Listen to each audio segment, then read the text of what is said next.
교회 안에서 여인들의 역할은 참으로 많습니다. 더욱이 오늘날에는 교회 안에 여성도들이 남자 성도들보다 숫자가 훨씬 더 많다는 것을 볼 때 알 수 있습니다. 우리 한국교회는 여성들의 봉사로 인해 발전된 교회라고 해도 과언이 아닐 것입니다. 한국기도회교회 여전도회가 처음 조직된 것은 1885년 언더우드 선교사가 최초 선교사로 우리나라에 입국한 이래 13년 후 1898년 평양 널다리골 교회에서 여성도인 신반석 김정선 씨와 더불어 63명의 여성도들이 처음으로 여전도회를 조직해서 전도 사업에 힘썼습니다. 그 1928년 9월 9일 대구 신정교회에서 개최된 본교단 총회에서 승인된 헌장에 따라 캐나다 파송 선교사 이루이 씨를 초대 회장으로 해서 조선 예수교 장로의 부인 전도회를 창립하게 되었습니다. 이렇게 발족된 여전도회는 일제시대 또 6.25 동란 등 민족의 순환기에도 와해되지 않고 복음 전파와 교육, 문화, 선교, 민족의 독립운동에 참여해서 교회 재건을 위해 힘을 모으며 투철한 여성의식, 선교의식과 민족 사랑의 정신으로 하나님 나라의 확장에 힘써 왔습니다. 성경에서도 보면은 믿음의 세계에서 살아간 여인들은 하나님의 구원의 역사를 만들어 갔어요. 하나님이 부르심을 따라 고향 친척을 떠났던 아브라함을 끝까지 따랐던 순종의 여인 사라가 있었습니다.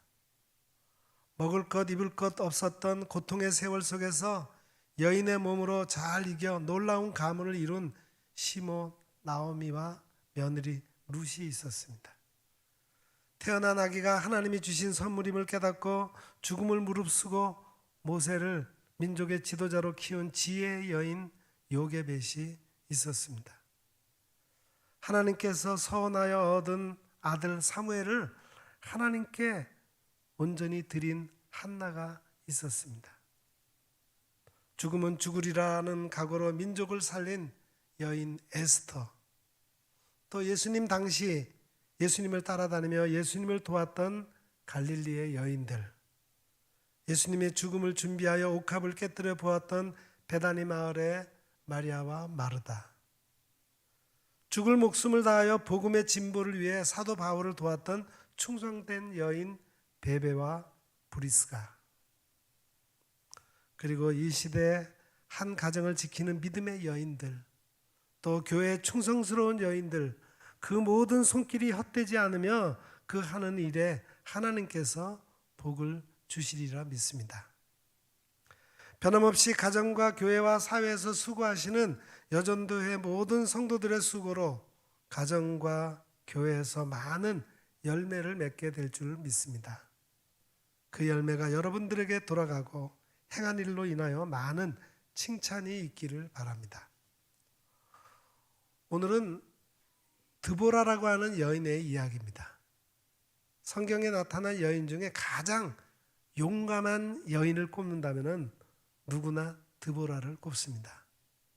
이스라엘의 용감한 사사 중에 단 한 명 여인 드보라이죠. 그 드보라는 믿음의 여인일 뿐 아니라 민족을 구원한 민족의 지도자여 영웅이었습니다. 실로 드보라의 업적은 대단합니다. 사사의 사명인 재판하는 일은 물론이고 선지자로서의 사명도 잘 감당한 여인이었습니다.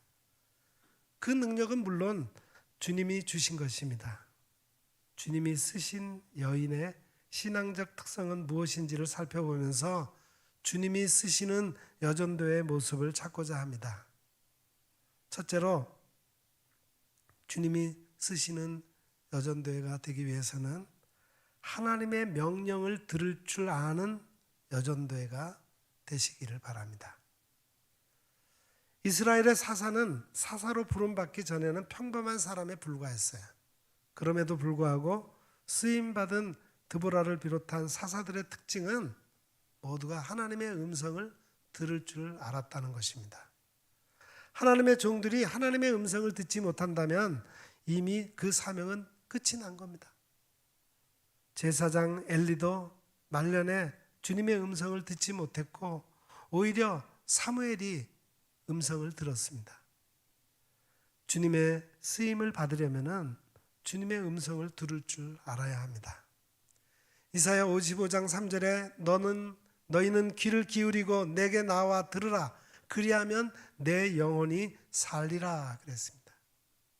사람들이 하나님의 음성을 들으려 하지 않아서 하나님께서 하나님의 음성을 들으라고 안타깝게 말씀하고 계시는 겁니다. 하나님의 음성을 듣지 않아서 그 영혼이 죽어가고 있어서 하나님께서 하나님의 음성을 들어야만 그 영혼이 살 수 있다고 말씀하고 계십니다. 비단 사무엘 시대나 이사야 시대뿐 아니라 오늘 우리의 시대가 그렇습니다.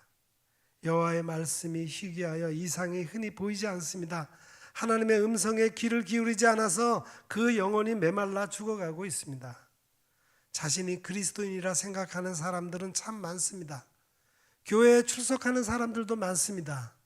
그러나 정작 하나님의 음성을 들으며 신앙생활하는 사람들은 많지 않습니다. 그 이유가 무엇일까요? 왜 현대인들은 하나님의 음성을 들으려 하지 않고 현대 크리스천들은 하나님의 음성을 듣지 못할까요? 한마디로 하나님의 음성을 듣고자 하는 간절한 열망을 잃어버렸기 때문입니다. 오늘 헌신 예배를 드리는 여전도회와 우리 모두가 하나님의 음성을 듣고자 하는 열망이 우리의 심령 속에 불리듯 일어나기를 바랍니다.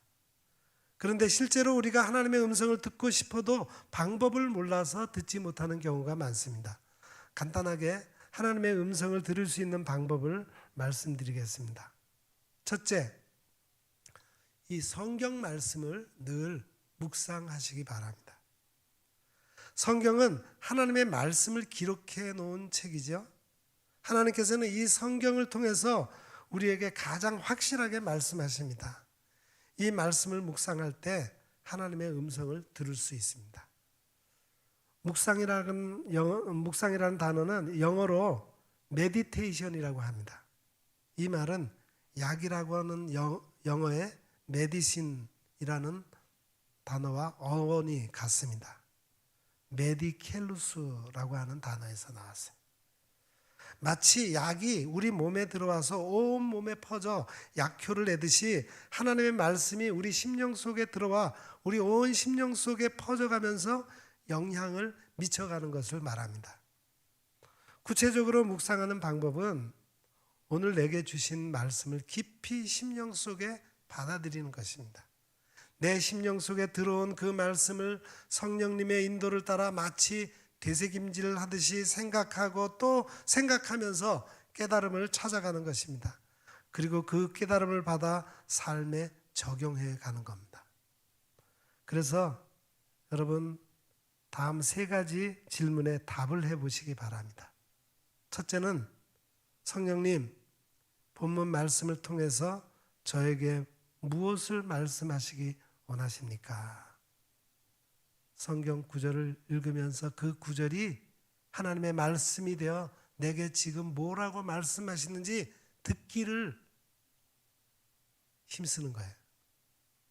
두 번째는 성령님, 그 말씀에 따라 제가 어떻게 하기를 원하십니까? 하나님의 말씀을 들으면 그 말씀에 순종하기 위해서 내가 구체적으로 어떻게 해야 되겠습니까? 적용이죠. 세 번째는 성령님, 그렇게 살아가기 위해 제가 무엇을 기도하기를 원하십니까? 내 힘으로 실천하기 힘들 경우 많습니다. 그러나 하나님께서 힘 주시면은 실천할 수 있사오니 하나님 이러이러한 부분에서 저를 도와주십시오 하고 기도하는 겁니다.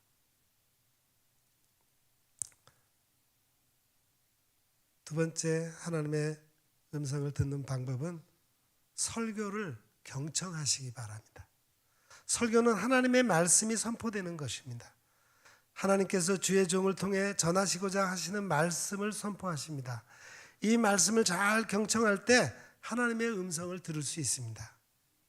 경청, 리스닝이라 그러죠.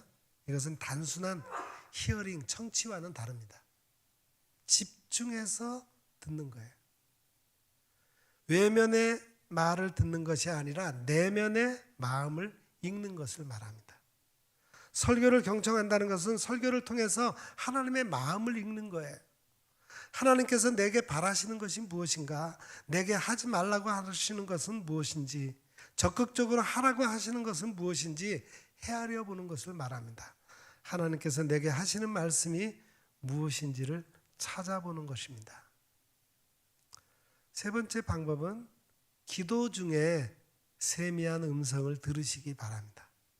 기도는 하나님께서 세미하게 말씀하시는 소중한 통로입니다. 기도 중에 자신의 마음을 살펴보시기 바랍니다. 마음속에 강렬하게 떠오르는 말씀이 있는 경우가 있습니다. 주체할 수 없을 정도로 어떤 마음이 들 때가 있습니다. 차분한 가운데 어떤 생각이 떠오를 때가 있습니다. 그것들에 집중하십시오.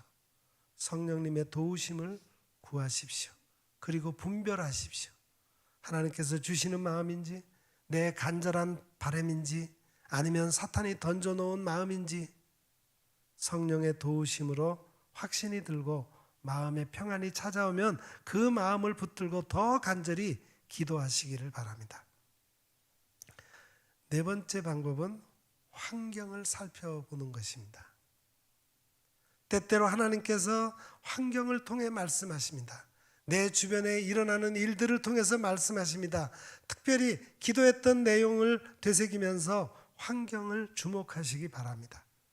기도의 응답을 통해서 말씀하실 때가 있습니다. 사명에 주목하시기 바랍니다. 내게 주신 사명과 관련해서 말씀하실 때가 있습니다. 죄와 연관해서 주목하시기 바랍니다. 내게 죄에 빠지지 않도록 경고하실 때가 있습니다. 그리고 성령에 의지하여 그 생각들을 정리하고 실천하시기를 바랍니다. 하나님은 하나님의 음성을 들을 줄 아는 자들을 쓰십니다. 하나님의 음성을 들을 줄 아는 여전대와 우리 모두가 되시어 하나님 앞에 귀 쓰임 받기를 간절히 바랍니다. 두 번째로 주님이 쓰시는 여전대회가 되기 위해서 주님이 주실 승리에 확신을 가지는 여전도회가 되시기를 바랍니다. 여기 본문 7절에 보면은 드보라가 바락에게 주님의 뜻을 전하는데 드보라에게서는 조금이라도 의심하는 기색을 찾아볼 수가 없습니다. 그것은 그녀가 주님의 말씀에 대한 확신이 얼마나 강했었는가를 보여주고 있습니다. 원수를 내 손에 붙일 것이다. 드보라는 승리를 확신하고 있었습니다. 그녀에게는 승리에 대한 분명한 확신이 있었어요. 그렇기 때문에 민족의 지도자인 사사요 이스라엘의 영웅이 될 수가 있었던 겁니다.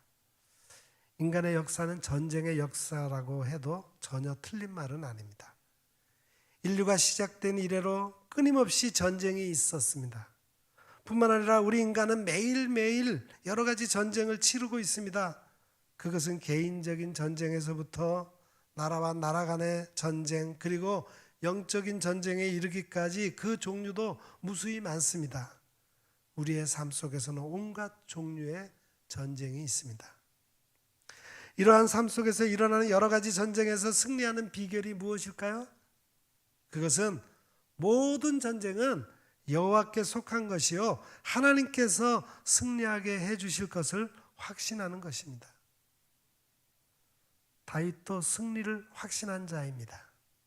다윗은 블레셋과의 전쟁에서 무서워 떨고 있는 사울 왕에게 그를 인하여 사람이 낙담하지 말 것이라 라고 했고, 기고만장한 골리앗과 블레셋 군대를 향해서는 오늘 여호와께서 너를 내 손에 붙이시리니 내가 너를 쳐서 내 머리를 베고 블레셋 군대의 시체로 오늘날 공중의 새와 땅의 들짐승에게 주어 온 땅으로 이스라엘에 하나님이 계신 줄을 알게 하겠다라고 당당하게 얘기했습니다.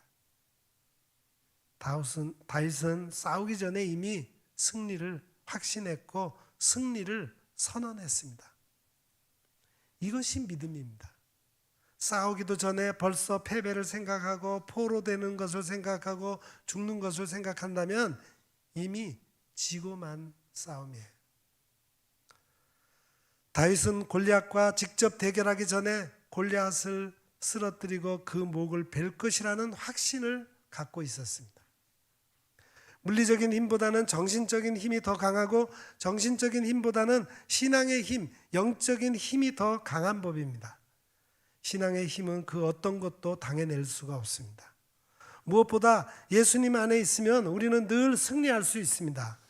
예수님은 가난도 저주도 이기셨고 질병과 죽음도 이기신 분이십니다. 그러므로 예수 믿는 우리도 넉넉히 이길 수 있습니다. 또한 전쟁이 하나님께 속한 것임을 믿음으로 승리했습니다. 다윗은 전쟁은 여호와께 속한 것이다 라고 말했습니다. 다윗은 이 전쟁이 골리앗과 이스라엘과의 싸움이 아니라 하나님과 골리앗의 싸움으로 믿었습니다. 다윗이 가지고 간 무기는 만군의 하나님 여호와의 이름이었고 용기와 신앙이었습니다. 전적으로 여호와 하나님만을 믿는 믿음으로 나아갔습니다. 성도들의 무기는 결코 육체가 될 수 없고 오직 하나님만이 우리들의 무기가 될 수 있습니다. 골리앗과 다윗의 싸움이라면 상대거리도 될 수 없었지만 하나님과 골리앗의 싸움이니 문제될 것이 없었어요. 하나님께 속한 것을 믿고 맡기면 하나님이 지키시고 관리하시고 보호하십니다. 모든 싸움에서 하나님께서 승리해 주실 것을 믿는 여전도회와 우리 모두가 되어서 하나님 앞에 쓰임받기를 원합니다. 세 번째로 주님이 쓰시는 여전도회가 되기 위해서는 믿음대로 실천하는 여전도회가 되시기를 바랍니다. 주님의 말씀이 분명하고 그 음성을 전달하는 선지자라고 할지라도 그 말씀에 확신을 갖고 전쟁터로 달려가는 것은 쉬운 일은 아닙니다. 그러나 믿음의 여인 드보라는 하나님의 말씀을 들었을 때 하나님을 신뢰했기 때문에 그 약속을 믿고 위험한 전쟁터까지 나아갑니다. 반면에 바락은 드보라가 함께 가지 아니하면 가지 않겠다고 했습니다. 믿음은 실천입니다. 아무리 믿음이 좋을지라도 실천되지 않는 믿음은 쓸모없는 믿음일 뿐이에요. 다시 말하면 실천되지 않는 믿음은 죽은 믿음이라고 할 수 있죠. 어떤 존재에 대해서 말할 때 살아있다고 하는 말은 죽을 수도 있으며 죽어있는 상태도 가능할 때 하는 말입니다.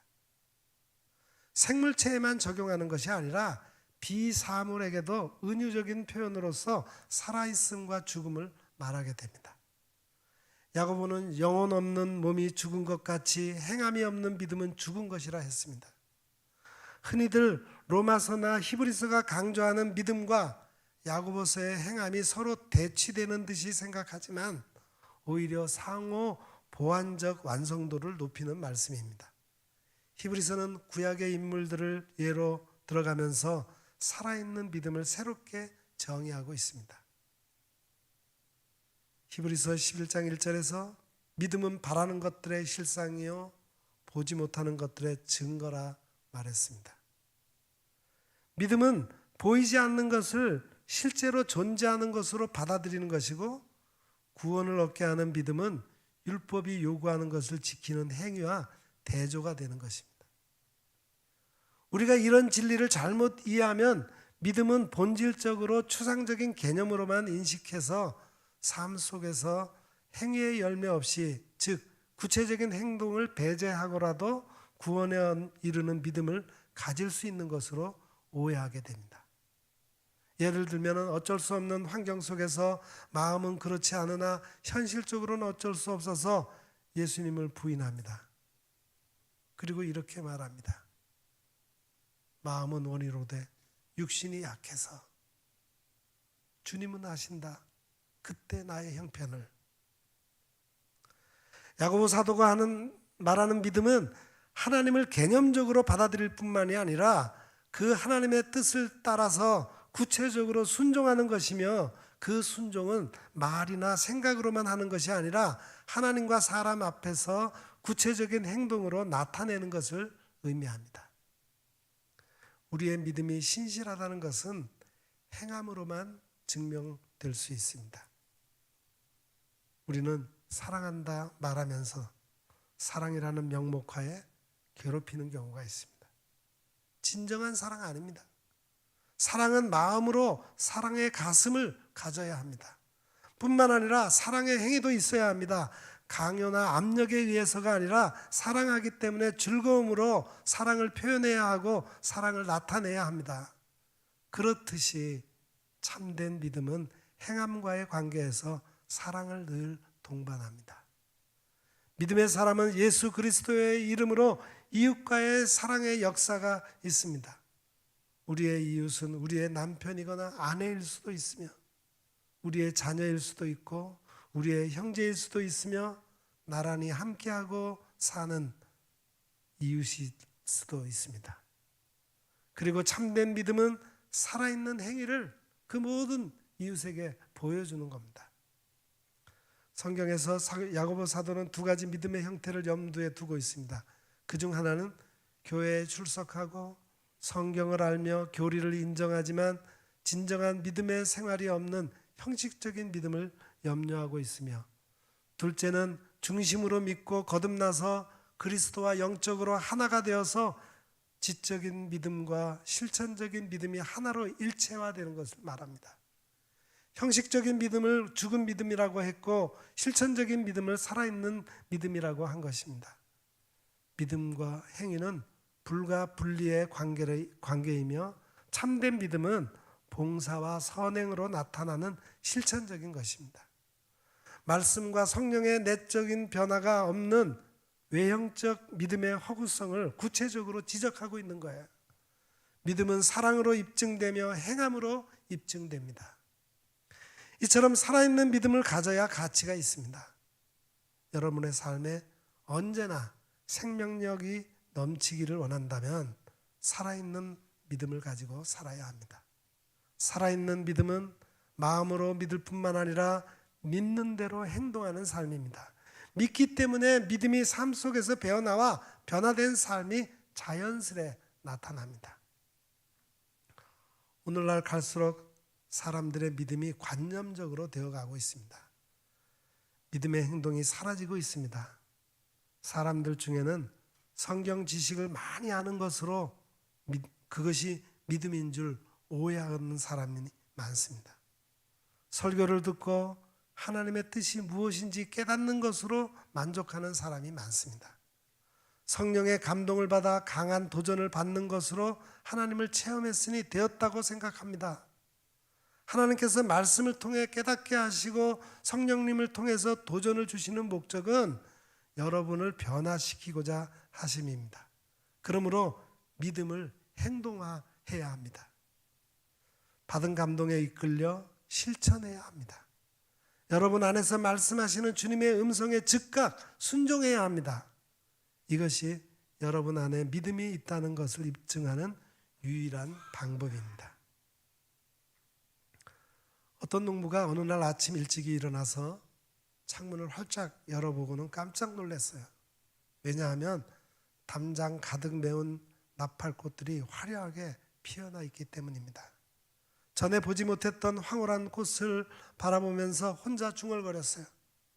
밖으로 나가 나팔꽃들을 바라보면서 하루를 즐겼으면 좋으련만 오늘은 밀밭을 갈아 놓아야 하니 빨리 밭을 갈고 돌아와 저 꽃을 즐기리라. 그가 저녁 늦게 밭에서 돌아와 보니 꽃은 시들어 낙하가 되고 없어졌습니다. 다음날 아침 농부는 창문 밖 나뭇가지에서 귀여운 새들이 아름다운 소리로 지저귀는 것을 보고는 다음과 같이 혼자 중얼거렸어요. 빨리 젖소들의 우유를 짜놓고 저 아름다운 새 소리를 즐기리라.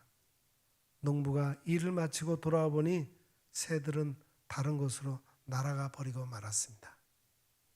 또 다음날 아침 농부는 집 밖에서 말발굽 소리를 듣고 일어나 문을 열고 보니 지금까지 보지 못하던 백마 한 마리가 늘씬한 몸매를 자랑하면서 농부를 향해 이리 뛰고 저리 뛰면서 마치 농부에게 어서 빨리 와서 승마를 즐기라고 손짓하는 듯 했습니다.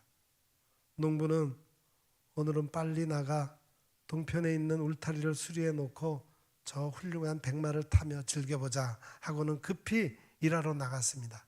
일을 마치고 급히 돌아와 보니 그 아름다운 백마는 어디론가 가버리고 없었습니다. 농부는 이렇게 매일 아침마다 신기한 일들을 즐기기 위해 다른 일들을 정지하고 시간을 내지 않았기 때문에 한 번도 생을 즐기지 못한 채 어느 날 한 생을 마치고 말았다는 그런 이야기입니다. 오늘날 많은 그리스도인들이 순종하지 않겠다고 하지는 않습니다. 순종하되 지금은 곤란하다고 생각합니다. 먼저 해야 할 급한 일을 하고 나서 시간 나면 그때 가서 주님의 뜻에 순종하겠다고 생각합니다. 실천하기는 하겠으나 기회가 많으니 천천히 하겠다고, 다음에는 꼭 하겠다고 말합니다. 그런 사람은 결국 영원히 좋은 기회를 놓치고 후회스러운 인생을 살게 될 것입니다. 여러분, 주님의 음성을 들으면 뒤로 미루지 말고 최대한 빨리 순종하려고 하십시오. 그렇지 않으면 사단이 여러분의 기억에서 그 말씀을 지워버릴 것입니다. 여러분, 성령께서 마음을 감동하시면 계산하지 말고 즉각 실천하시기 바랍니다. 그렇지 않으면 사탄이 눈치채고 다가와 감동으로 뜨거워진 마음을 식어버리게 할 것입니다. 여러분, 주님의 뜻을 깨달으면 믿음으로 이 일을 저지르시기 바랍니다. 그렇지 않으면 사탄이 다시금 여러분의 뜻이 더 중요하다고 그렇게 속삭일 것입니다. 더 이상 속지 말고 성령님의 음성을 듣고 곧바로 믿음대로 실천하여서 주님이 쓰시는 여전도회와 우리 모두가 되시기를 간절히 기도드립니다. 기도하겠습니다.